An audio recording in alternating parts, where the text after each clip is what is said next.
آج کے سبق میں آپ کو ادغام کا قاعدہ سمجھایا جائے گا. آئیے اس کی ابتدا کرتے ہیں. بسم اللہ الرحمن الرحیم. بسم اللہ الرحمن الرحیم. اس سے پچھلے سبق میں آپ اظہار حلقی کے متعلق پڑھ چکے ہیں. 6 حروف تھے، حروف اظہار، اور اس قاعدے کا نام تھا اظہار حلقی، جہاں نون ساکن اور تنوین کو ظاہر کر کے پڑھتے ہیں. دوسرا قاعدہ ہے نون ساکن اور تنوین کا ادغام کا. یاد رکھیے ادغام میں جو حروف استعمال ہوتے ہیں وہ ہیں 6. کتنے ہیں؟ 6. ان کا مجموعہ ہے یرملون. یرملون. اس میں کون کون سے؟ یا، را، میم، لام، واو، نون. یہ 6 حروف ہیں. جبکہ نون ساکن اور تنوین کے بعد ان میں سے اگر کوئی آ جائے تو وہاں ادغام کرتے ہیں. ادغام کے معنی ہے پچھلے حرف کی آواز کو دوسرے حرف کی آواز میں مدغم کر دینا، ملا دینا. اب اس کی 2 قسمیں ہیں. ایک تو ادغام ہوتا ہے غنے کے ساتھ، ایک ادغام ہوتا ہے بغیر غنہ. اب جو غنے کے ساتھ ہوتا ہے اس میں ہیں 4 حروف جن کا مجموعہ ہے ینمو. یعنی یا، نون، میم، واو. اور جو ادغام بغیر غنہ والے حروف ہیں وہ صرف 2 ہیں. مجموعہ ہے رلا، یعنی را، لام. اب سب سے پہلے آپ دیکھ لیجیے، مثالیں آپ کو سمجھاتا ہوں کہ ادغام غنے کے ساتھ کہاں کہاں ہوتا ہے.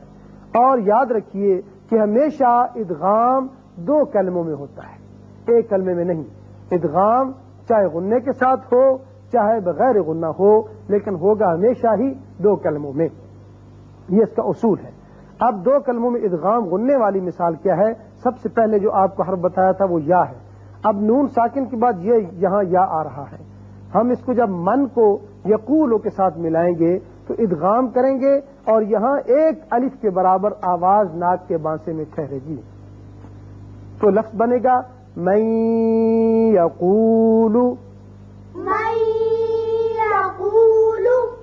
یعنی من یقول نہیں پڑھیں گے اور میں یقول نہیں پڑھیں گے، بلکہ ادغام ہوگا اور نون کی آواز ٹھہرے گی ناک میں.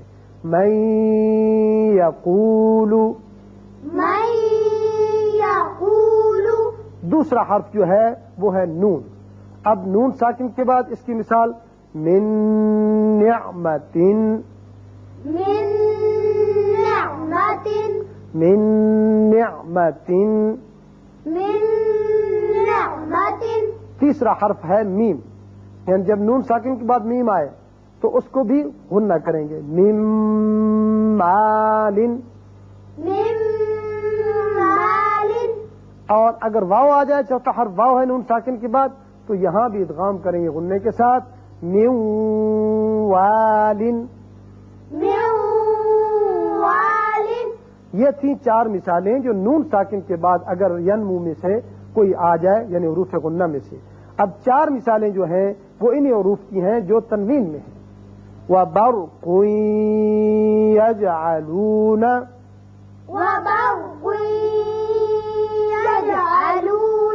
یہاں دیکھیے قاف کے اوپر 2 پیش تنوین ہے، آپ نے ادغام کیا غننے کے ساتھ، بعد میں یا آ جائے. دوسرا حرف ہے نون تنوین کے بعد. یومئذ ناعمۃ.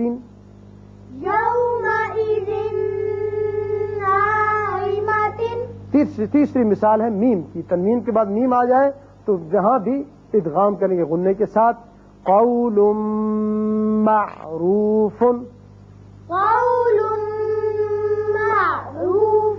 اب ساتھ ہی مثال آ گئی چوتھے حرف واو کی.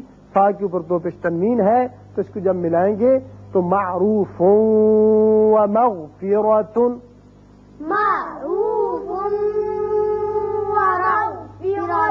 یہاں بھی ادغام ہوا. تو 4 مثالیں اس کی نون ساکن کی، 4 مثالیں تنوین کی آپ نے سمجھ لی کہ ان کے بعد 2 کلموں میں جب بھی یا، نون، میم، واو ان میں سے کوئی آ جائے ادغام غننے کے ساتھ ہوتا ہے. اب یہ مثالیں آپ ادغام بغیر غنہ جو 2 کلموں میں ہوتی ہیں نون ساکن اور تنوین کے سن لیں، اور حروف ہیں اس میں صرف 2. اب پہلے ہے لام، لام کی مثال نون ساکن کے بعد وَلَٰكِن لَا يَعْلَمُونَ، ولكن لا يعلمون. اب کن لا نہیں پڑھیں گے بلکہ کاف سیدھا لام سے ملے گا، نون کی آواز پیدا یہاں نہیں ہوگی، یعنی غنہ نہیں ہوگا. وَلَٰكِن لَا ولكن لا يَعْلَمُونَ. يعلمون. را کی مثال نون ساکن کے بعد اب نون نہیں پڑھا جائے گا، میم را سے ملے گا. مِن رَبِّهِمْ، من ربهم. مِن رَبِّهِمْ. من ربهم. تنوین کی مثال لام کی هُدًى لِّلْمُتَّقِينَ، هدى للمتقين. یعنی دال کی ایک زبر لام سے ملے گی اور بغیر غننے کے پڑھا جائے گا. اسی طرح را تنوین کی وجہ سے ایک زیر پڑی جائے گی اور صرف را ہوگا، یہاں نون کی آواز نہیں آئے گی. ثمرات رزقا. ثمرة رزقا. عزیز طلبہ، اس حصے میں آپ نے ادغام بغنہ اور ادغام بغیر غنہ کی تمام مثالیں سمجھ لیں کہ نون ساکن کے بعد اور تنوین کے بعد جب ان میں سے ین منہ میں سے کوئی آ جائے تو غنہ کرتے ہیں اور رلہ میں سے کوئی آ جائے تو وہاں غنہ نہیں ہوتا. اب اس سے اگلے حصے میں آپ کو حروف غنہ کے متعلق سمجھاتا ہوں. یہ جو بار بار لفظ آپ سن رہے ہیں غنہ، تو غنہ پہلی بات تو یاد رکھیے غنہ کسے کہتے ہیں؟ ناک کے بانس سے یعنی خیشوم میں ایک الف کے برابر آواز کو ٹھہرانے کا نام غنہ ہے. اور حروف غنہ دو ہیں، میم مشدد ميم مشدد. نون مشدد. نون مشدد. جب ان کے اوپر شد آ جائے تو وہاں آواز رکے گی ایک الف کے برابر، جیسے ان. أن. یہ جو تھوڑی دیر کے لیے آواز ناک میں رکی ہے یہی غنہ ہے، اسی کا نام، اس آواز کا نام غنہ ہے. ان. أن. میم مشدد کی مثال عم. عم. عم. عم.